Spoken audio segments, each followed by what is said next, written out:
Greetings everyone, in today's video I will show you how to change username on Facebook. Before you get started, please subscribe our YouTube channel. So first of all, open up Facebook app. After that, go to menu, then tap at gear to open up settings. After that, we need to go to Meta Account Center. To do that, tap here, it says see more in Account Center. After that, we will be taken to Meta Account Center, where we need to go to profile. Then we need to select profile to reach. Your profile has been added, and the next step, we can easily find username.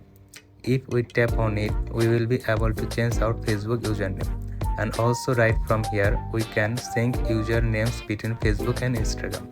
If you want to use the same username across Facebook and Instagram, you can just turn on the feature. However, if you just want to change your Facebook username, tap right here.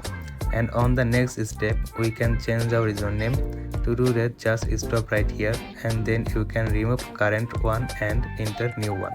Once you have done that, don't forget to hit at done to save the changes. That's how you can easily change username on Facebook.